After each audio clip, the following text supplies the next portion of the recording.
सूचना केवल हमारे विचार हैं, वित्तीय सलाह नहीं। निर्णय लेने से पहले खुद शोध करें।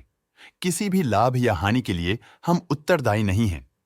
आज हम देख रहे हैं Kovai medical centre and hospital के 2024-25 Q3 की standalone financial performance. Starting with the sales, पिछले क्वार्टर से सेल्स में 3% का इंक्रीज हुआ है, मगर कंपनी ने पिछले साल के मुकाबले 10.5% का सेल्स इंक्रीज रिपोर्ट किया। Expenses 1.5% quarter on quarter increase हो गए हैं, जो साल भर के 12% के राइज के साथ अलाइन करता है। क्वार्टरली एक्सपेंसेस के कंपैरिजन में सेल्स इंक्रीज होना दिखाता है कंपनी ने अच्छा परफॉर्म किया। हालांकि सालाना कंपनी को चैलेंजेस का सामना किया। ऑपरेटिंग प्रॉफिट, जो पिछले साल के कंपैरिजन में 7% अप हुआ है, quarter on quarter around 8% increase हुआ है। Operating profit margin OPM annual basis पे -1% से डिक्रीज हुआ है और पिछले क्वार्टर के कंपैरिजन में 1% से इंक्रीज हुआ है। एक्सेप्शनल आइटम्स को ऐड करके अदर इनकम पिछले क्वार्टर के कंपैरिजन में 33% बढ़ गई, बावजूद इसके ईयरली ग्रोथ 23.5% हुई है। इंटरेस्ट एक्सपेंसेस पिछले क्वार्टर से 11% अप हुआ, लेकिन ईयर ओवर ईयर इंक्रीज 25% हुआ है।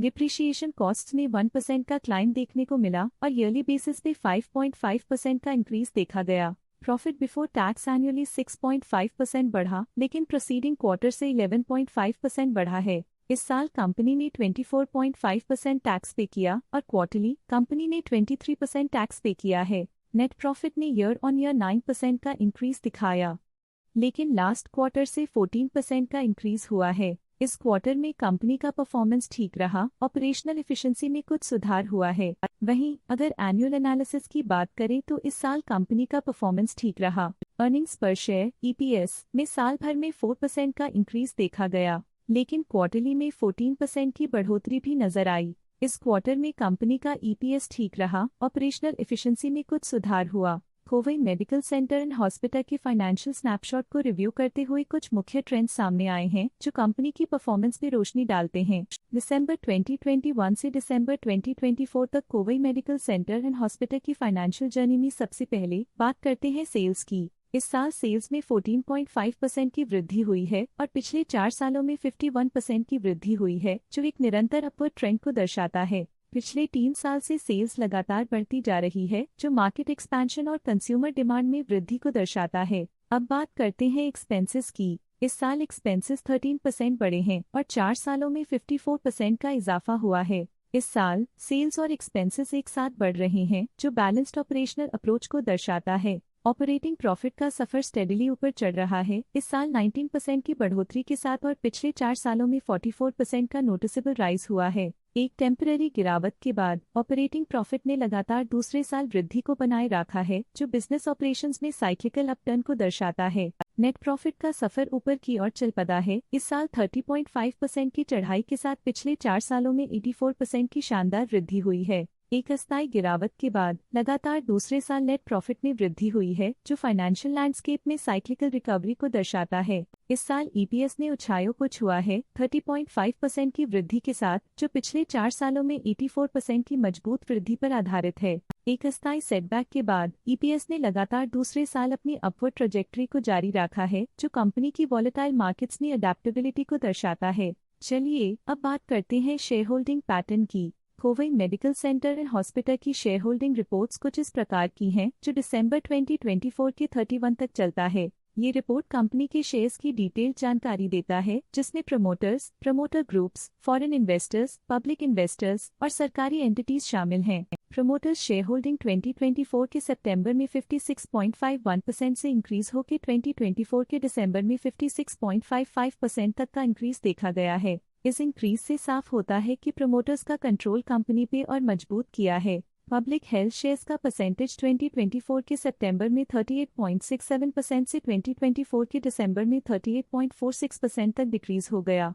इस डिक्रीज से साफ है कि इस टाइम पीरियड में कंपनी में पब्लिक का हिस्सा डिक्रीज हुआ है। जब कंपनी के शेयर्स का अधिकतम हिस्सा प्रमोटर्स, FII, DII या गवर्नमेंट के पास होता है, तब ये माना जाता है कि कंपनी मजबूत हाथों में है, जो स्थिरता और मजबूत समर्थन को दर्शाता है और इस मार्केट की स्थिरता बनी रहती है। DII डोमेस्टिक इंस्टीट्यूशनल इन्वेस्टर्स ने अपना शेयर होल्डिंग सितंबर 2024 में 4.37% से दिसंबर 2024 में 4.43% तक इंक्रीज किया। ये बताता है कि डोमेस्टिक इंस्टीट्यूशंस ने कंपनी में अपना इंटरेस्ट 0.06% तक इंक्रीज किया है। FII फॉरेन इंस्टीट्यूशनल इन्वेस्टर्स ने अपना शेयर होल्डिंग सितंबर 2024 में 0.45% से दिसंबर 2024 में 0.56% तक इंक्रीज किया। ये बताता है कि फॉरेन इंस्टीट्यूशंस ने कंपनी में अपना इंटरेस्ट 0.11% तक इंक्रीज किया है। ये था कंपनी का करंट शेयर होल्डिंग पैटर्न। इस सेगमेंट में हम आपको ले चलते हैं इस क्वार्टर के कुछ विशेष प्रमोटर डील्स की ओर। 24 दिसंबर 2024 को मथुरा वी पलानीस्वामी ने 760 शेयर्स अपने पोर्टफोलियो में शामिल किए 5,895 रुपीस पर यूनिट के हिसाब से, जिसका टोटल था 44.8 लाख। 24 दिसंबर 2024 को टवोमनी देवी पलानीस्वामी ने 2,200 शेयर्स इन्वेस्ट किया 5,894.89 रुपीस पर यूनिट के हिसाब से, जिसका टोटल था 1.3 करोड़। 20 दिसंबर 2024 को मथुरा वी पलानीस्वामी ने 760 शेयर्स इन्वेस्ट किया 5,895 रुपीस पर यूनिट के हिसाब से, जिसका टोटल था 44.8 लाख। 20 दिसंबर 2024 को टवोमनी देवी पलानीस्वामी ने 2,200 शेयर्स खरीदे 5,894.89 रुपीस पर यूनिट के हिसाब से, जिसका टोटल था 1.3 करोड़। उम्मीद करते हैं कि इस क्वार्टर के प्रमोटर डील्स का ये विश्लेषण आपको पसंद आया होगा और उपयोगी लगा होगा। आज के लिए फाइनेंशियल सेक्टर में इतना ही।